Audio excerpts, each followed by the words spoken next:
Amém. Os irmãos podem se assentar.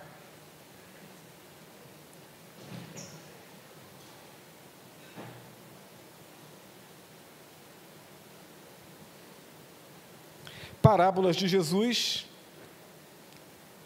Essa jornada tem nos abençoado. Eu quero convidar os irmãos a fazermos a leitura em Mateus 13, verso 31 e 32, entendendo que esse texto, ou essa parábola, está presente nos 3 evangelhos sinóticos, Mateus, Marcos e Lucas. Mateus 13, 31 e 32, o texto diz assim: outra parábola lhes propôs, dizendo: o reino dos céus é semelhante ao grão de mostarda que o homem, pegando nele, semeou no seu campo, o qual é realmente a menor de todas as sementes, mas, crescendo, é a maior das plantas, e faz-se uma árvore, de sorte que vêm as aves do céu e se aninham nos seus ramos. Marcos tem uma pequena diferença na narrativa de Mateus, e ele diz assim: e dizia, a que assemelharemos o reino de Deus? Marcos 4, 30 a 32. Ou com que parábola o representaremos? É como um grão de mostarda, que quando se semeia na terra, é a menor de todas as sementes que há na terra. Mas, tendo sido semeado, cresce e faz-se a maior de todas as hortaliças, e cria grandes ramos, de tal maneira que as aves do céu podem aninhar-se debaixo da sua sombra. Que Deus abençoe a leitura da sua palavra. A parábola do grão de mostarda. O texto começa com Jesus dizendo: o reino dos céus é semelhante a. E aí, essa expressão, com alguma variação, mas sempre com esse objetivo, vai estar presente nesta parábola, que é a terceira, né? Nós estudamos aquela primeira parábola, a parábola do semeador, e embora Jesus não comece com essa declaração, ele está mostrando a manifestação do reino. A segunda parábola, que é a parábola do joio e do trigo, e nessa ele já inicia com essa expressão: o reino de Deus é semelhante. Essa é a terceira parábola de uma série de 8 parábolas, através das quais Jesus traz informações a respeito do reino de Deus, do reino dos céus. O reino dos céus é semelhante a isso. E aí ele conta a parábola a fim de trazer esses ensinamentos e ajudar aqueles que estão ouvindo, aqueles a quem ele dirige essa parábola de forma objetiva, a que entendam os valores e a natureza do reino dos céus. Os ensinos são objetivamente para os discípulos, e não para as multidões, e muito menos para os líderes religiosos. Eu gosto, sempre que eu falo sobre as parábolas de Jesus, chamar a atenção para isso, porque a ideia, em geral, é que Jesus contava as parábolas, porque utilizando de elementos do cotidiano das pessoas, as pessoas pudessem entender com profundidade aquilo que ele estava ensinando sobre o reino dos céus. Mas não é isso. Jesus deixa claro que, quando ele utiliza das parábolas, ele fala, ele ensina sobre os valores do reino, mas as pessoas da multidão, e particularmente os líderes religiosos, e ele vai falar sobre isso por causa do coração dessas pessoas, ele diz: essas pessoas não lhes é concedido entender a respeito do reino dos céus. E não é difícil da gente entender por que Jesus faz isso. A primeira coisa que as pessoas precisam abraçar, para que elas entendam os valores do reino dos céus, é a salvação que Jesus traz. Então, para aqueles que abraçam a salvação em Jesus Cristo, para aqueles que entendem e reconhecem Jesus como aquele que é enviado de Deus, que traz a mensagem do Evangelho de Deus, que entendem que Jesus ali, ele traz a mensagem de salvação, e eles abraçam essa mensagem, a esses é dado a esses que já, o reino dos céus já pertence a eles então é dado entender o que é e como se manifesta esse reino. Aos demais, não. E ele deixa isso claro em Mateus capítulo 13, versos 10 a 17, quando ele vai explicar a parábola. O texto diz assim: e acercando-se dele os discípulos, disseram-lhe: por que lhes falas por parábolas? Ele respondendo disse-lhes: porque a vós é dado conhecer os mistérios do reino dos céus, mas a eles não lhes é dado, porque aqueles que têm, será dada, e terá em abundância, mas aquele que não tem, até aquilo que tem lhe será tirado. Por isso lhes falo por parábolas, porque eles vendo não veem, e ouvindo não ouvem nem compreendem. E neles se cumpre a profecia de Isaías, que diz: ouvindo ouvireis, mas não compreendereis, e vendo vereis, mas não percebereis, porque o coração desse povo está endurecido, e ouviram de mau grado com os seus ouvidos, e fecharam seus olhos, para que não vejam com os olhos, e ouçam com os ouvidos, e compreendam com o coração, e se convertam, e eu os cure.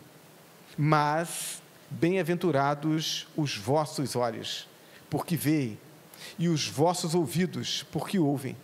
Porque em verdade vos digo que muitos profetas e justos desejaram ver o que vós vedes e não viram, e ouvir o que vós ouvis e não ouviram.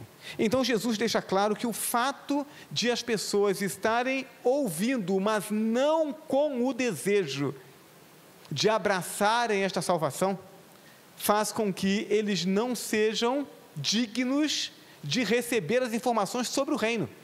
As informações sobre o reino apenas comunicam o que o reino é. A salvação não vem pelas informações do reino, mas vem por aquele que é o Salvador, que vem implementar o reino. Então não adianta a gente querer ensinar sobre os valores que a igreja abraça, os valores que a igreja defende, a maneira como os crentes vivem, pelo que os crentes vivem e morrem, se for necessário, para alguém que ainda não aceitou Jesus como Senhor e Salvador. A Bíblia diz que essas pessoas, elas são homens naturais, não são espirituais, e como naturais, não conseguem compreender as coisas espirituais, elas lhes parecem loucura. É isso que Paulo diz escrevendo aos Coríntios. Então, quando olhamos para as parábolas, precisamos particularmente para essas 8 parábolas, né? As 3 que já vimos e as 5 que ainda veremos. Precisamos buscar nelas aquilo que Jesus de antemão já disse que quer transmitir. Isto é, o que o reino dos céus que Jesus está trazendo à terra de fato é. O que essas parábolas querem trazer são as informações sobre o que é o reino e como ele vai se manifestar e vai se desenvolver aqui nesse mundo. O reino dos céus chegou, porque Jesus veio. E a partir de Jesus, então, esse reino vai se estabelecer e ele vai se expandir. E as parábolas vão mostrar exatamente a natureza desse reino que chegou e que se expande. O reino dos céus, Jesus diz, é semelhante ao grão de mostarda, que o homem, pegando nele, semeou no seu campo. Então, mais uma vez, temos a figura do semeador, que originalmente é Jesus. Jesus é o primeiro que vem semear, e na continuidade da sua obra, ele confia essa responsabilidade à sua igreja, e a igreja, ela vai dar continuidade a essa semeadura, através de cada um de seus membros. A semente, aí sim nós temos uma diferença. Na primeira parábola, na parábola do semeador, a semente é a mensagem do Evangelho. É o Evangelho que, depositado no coração, se o coração tem um bom solo e acolhe essa semente, ela produz salvação. Na parábola do trigo e do joio, a semente representa os filhos do reino. Então, a semente, na parábola do trigo e do joio, a semente boa, são os filhos do reino, são os crentes em Jesus Cristo, que vão se espalhando pelo mundo. Nessa parábola, a parábola do grão de mostarda, a semente representa o próprio reino de Deus. Primeira parábola, evangelho, que conduz as pessoas ao reino de Deus. Segunda parábola, os filhos do reino, aqueles que foram alcançados pelo evangelho. Terceira parábola, o conjunto desses filhos do reino, que é a manifestação do próprio reino. Há algumas curiosidades nesse texto e no uso da semente de mostarda como o elemento ilustrativo, para ilustrar o reino dos céus, cujo conhecimento lança luz sobre a mensagem de Jesus. Então, vamos agora olhar para esse grão de mostarda e para essa mostardeira, que é o resultado do germinar do grão e do crescer da planta. Então, grão de mostarda, o texto diz, o reino de Deus, o reino dos céus, o qual é realmente, semeia o grão de mostarda, e o grão de mostarda é realmente a menor de todas as sementes. E aí eu já li algumas críticas, né, os teólogos críticos do Novo Testamento, e alguns deles pinçam esse texto para dizer assim, olha, é uma inverdade o que está escrito aqui. Por quê? Porque a semente da mostarda não é a menor de todas as sementes, como o texto bíblico afirma. Então, precisamos entender o que Jesus quer dizer, qual é o contexto, quando ele fala sobre o grão de mostarda, que é a menor de todas as sementes. Então, essa afirmação diz respeito particularmente ao contexto da Palestina, não só aquilo que era plantado, mas também a uma ideia que se tinha, a uma expressão popular que se tinha na Palestina naquela época. Então, de fato, o grão de mostarda não é a menor das sementes. Se a gente pensar, por exemplo, na semente do cipreste, ou na semente das orquídeas, essas sementes são muito menores que a semente da mostarda. Mas essa afirmação, ela se refere a um dito popular que era muito comum naquela região e naquele tempo, em que se dizia, quando se queria dizer que algo era muito pequeno, então a expressão popular era pequeno como um grão de mostarda. Então essa era a expressão. Então quando Jesus diz que a semente é uma semente pequena, ele está falando sobre algo que era do senso comum, era do conhecimento, do uso comum entre as pessoas que o estavam ouvindo. E a semente, na verdade, embora não seja a menor das sementes, mas ela é realmente muito pequena. Então, uma pesquisa rápida nos faz ver que, para que você consiga juntar 1 grama de semente de mostarda, particularmente desse tipo de mostarda que o texto se refere, eram necessários aproximadamente 720 sementes. Juntar 720 sementes para pesar 1 grama de sementes de mostarda. Então, sim, quando se fazia referência a uma semente muito pequena, não era à toa, né? Usar a semente da mostarda para se referir a isso. Há diferentes tipos de mostarda naquela região. Eu fiz uma pesquisa rápida, descobri pelo menos 3 que eram as principais. E há um consenso entre os estudiosos desse texto, de que quando Jesus faz essa menção, ele se refere a um tipo muito específico de mostarda, que era a Brassica nigra, que era uma mostarda negra, uma semente negra. E qual é a curiosidade? A curiosidade é que essa é, entre as espécies de mostarda, a que cresce mais. Então, eu encontrei diferentes informações a respeito da altura dessa mostarda, dessa mostardeira, mas algumas fontes chegavam a dizer que ela poderia chegar a 4,5 metros de altura. Então, sem dúvida nenhuma, entre esses vegetais cultivados em horta, era o vegetal que mais crescia. E aí nós vamos entender por que é que Jesus ele vai fazer essa referência, essa comparação do reino de Deus com a semente da mostarda e a mostardeira, a semente que era a menor e a planta que mais cresce. Mas temos outra curiosidade. Em Marcos, a mostarda é identificada como uma hortaliça, que cresce mais que as demais hortaliças. Marcos 4,32, e faz-se a maior de todas as hortaliças. Já em Mateus e Lucas, além do crescimento, a mostardeira se torna árvore.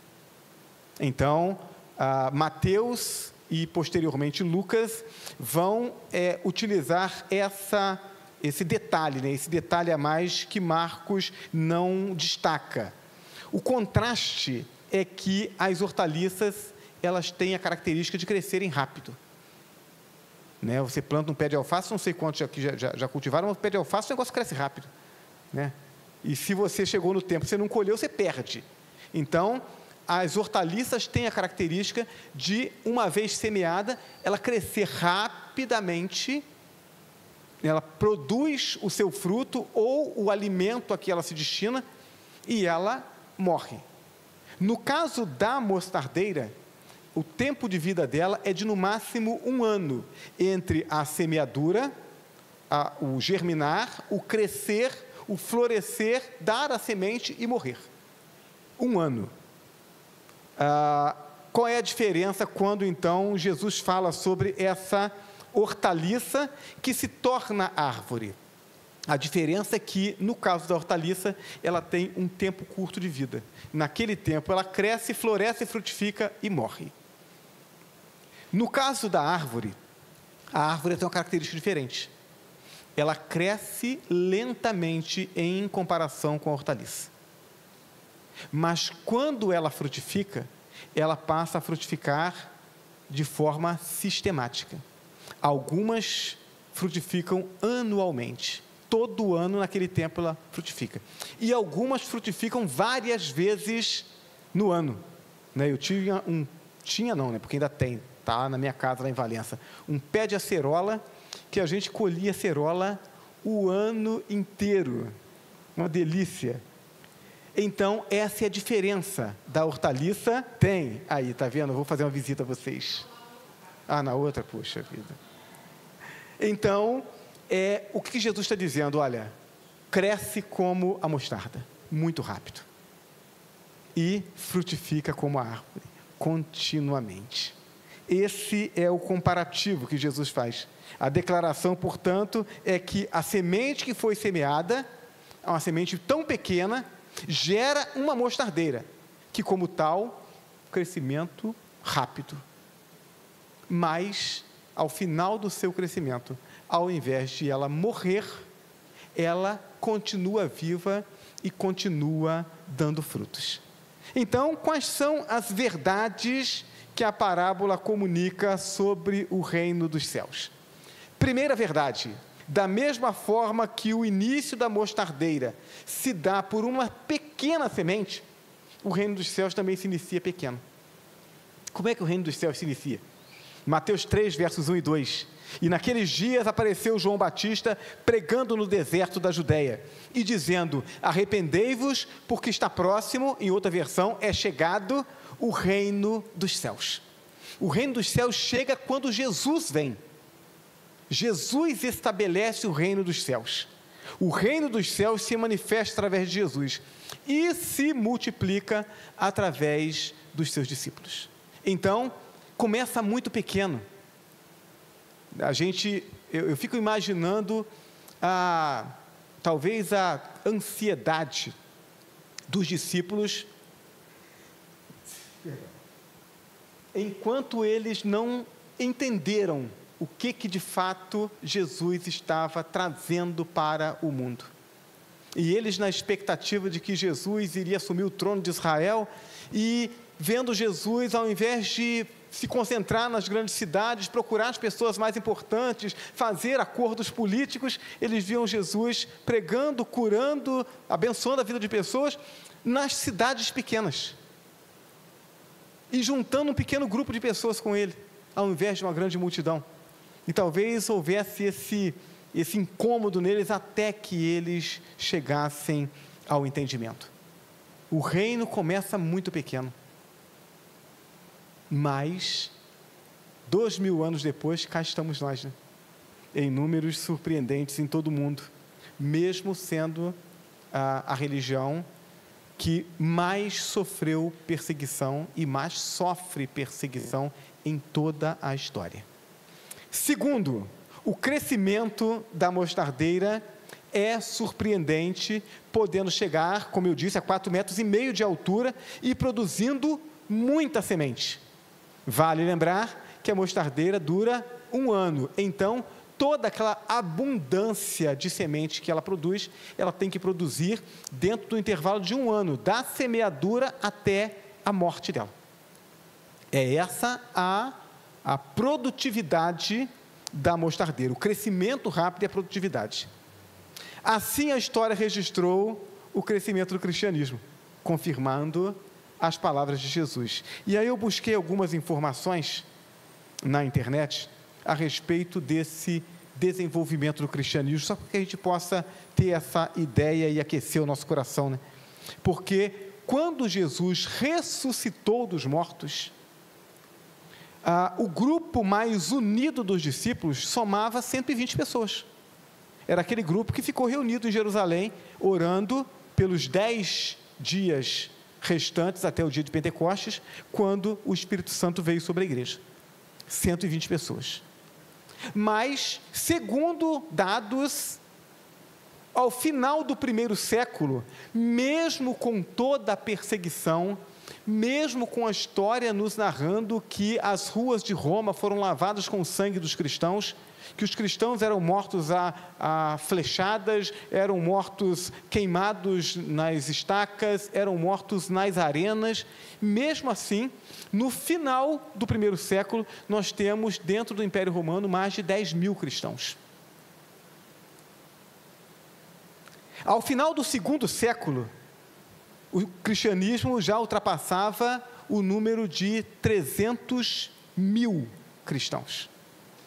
E no ano 300 depois de Cristo, já às portas da conversão de Constantino e, portanto, a oficialização do cristianismo como religião do Estado, o cristianismo já contava com mais de 9 milhões de seguidores.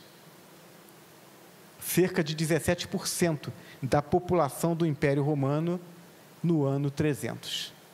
Então, apesar da perseguição, apesar do contexto de perseguição, a condição inóspita na sociedade romana, o cristianismo cresceu de forma absurda. Roma via, e isso são registros históricos, via esse crescimento como um fenômeno social e político sem nada a que se pudesse comparar. Nada se comparava com esse crescimento do cristianismo, mesmo sendo o cristianismo considerado inimigo de Roma e sofrendo as perseguições em momentos diferentes. A perseguição era maior, era menor, mas dependendo do imperador, a perseguição era muito feroz e mesmo assim o crescimento foi absurdo. Terceiro, a mostardeira se transforma em árvore. E o texto diz: é a maior das plantas e faz-se uma árvore, de sorte que vêm as aves do céu e se aninham nos seus ramos. Assim descreve Mateus. A mostardeira, que é uma hortaliça, se faz árvore. Então, a capacidade de multiplicação da mostardeira já é absurda, considerando que ela, antes de morrer, no final de 1 ano, produzirá muita semente, e cada uma dessas sementes poderá gerar outra mostardeira que produzirá tantas outras sementes. Mas, quando o texto diz que essa hortaliça se faz árvore, além de cada semente que ela gerou naquele período de 1 ano, poder gerar tantas outras árvores, ela não morre, ela continua viva. E ela continua produzindo aquela quantidade absurda de sementes. mostrando, portanto, que nessa condição, nessa transformação, a possibilidade, a capacidade dessa planta, dessa hortaliça que se transforma em árvore, se multiplicar, ela é absurdamente maior.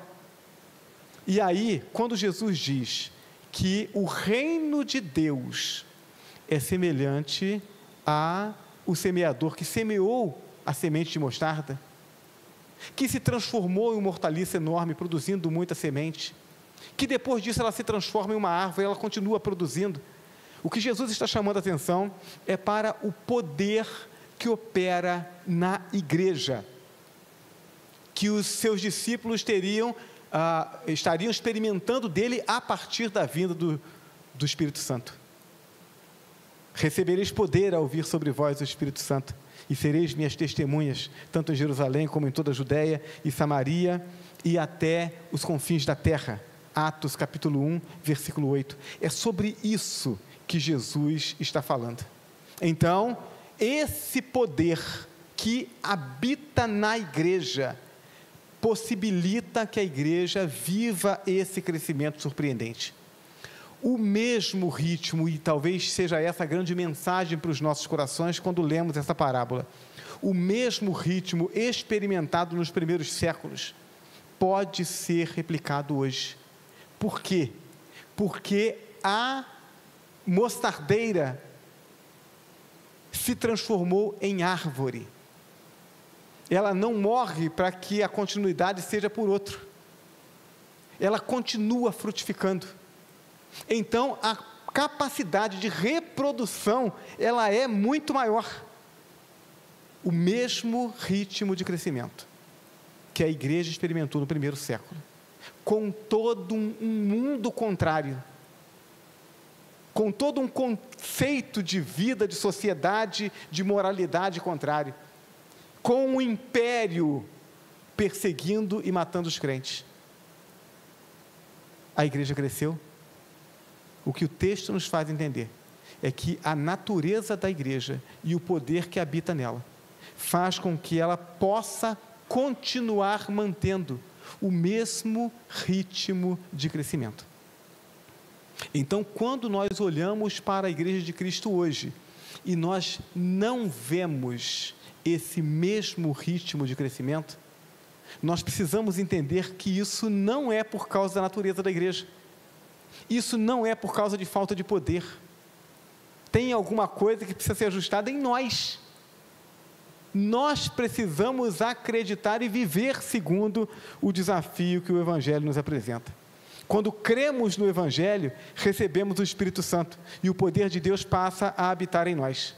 Quando testemunhamos do Evangelho, o poder que habita em nós impacta e transforma aquelas pessoas que nos ouvem. Foi essa a expectativa de Jesus para com a sua igreja, quando em Atos capítulo 1, verso 8, ele disse: olha, vocês vão receber poder quando o Espírito Santo vier sobre vocês, e vocês serão minhas testemunhas em toda a Judéia, em Jerusalém, em toda a Judéia, Samaria e até os confins da terra. Então, Deus continua fazendo a parte dele. No domingo nós tivemos a Liliane vindo à frente, confessando Jesus como Senhor e Salvador. E a gente a gente deseja crer que foi mais do que emoção, que foi uma entrega, que foi uma confissão genuína. E se foi assim de fato como desejamos, o Espírito Santo de Deus passou a habitar no coração dela a partir daquele momento. O poder de Deus operando na vida dela, como no princípio. Então Deus continua fazendo a parte dele. Ele continua transformando pessoas através da fé em Jesus Cristo e continua fazendo habitar o seu Espírito nos corações. Se nós fizermos a nossa parte, a igreja avançará muito mais rápido. O que a gente precisa é abrir mais a nossa boca. O que a gente precisa é correr o risco de sermos ridicularizados. Corrermos o risco de as pessoas debocharem da nossa fé. Porque quando a gente está disposto a correr esse risco, a gente faz com que aqueles que estão com o coração desejoso de ouvir, de fato ouçam. Quando nós temos receio de sermos rejeitados, quando nós temos receio de sofrermos bullying, quando nós temos esse receio, nós deixamos de falar. E quando deixamos de falar, não só aqueles que debochariam deixam de ouvir, mas aqueles que creriam também deixam de ouvir. Então, que o Senhor nos mova o coração e que nós possamos entender que nós somos esse reino que está cheio de poder, que começou pequeno, mas que está se expandindo. O mundo tem sido alcançado. Nós não estamos longe, irmãos, de chegarmos a todos os povos. Nunca estivemos tão perto, nunca tivemos tantas ferramentas que nos possibilitem chegarmos lá. Mas, para que isso aconteça, a gente precisa acreditar. E a gente precisa se expor. A gente precisa desejar menos aplausos desse mundo e mais de Deus. Que Deus nos abençoe e nos motive, em nome de Jesus. Amém?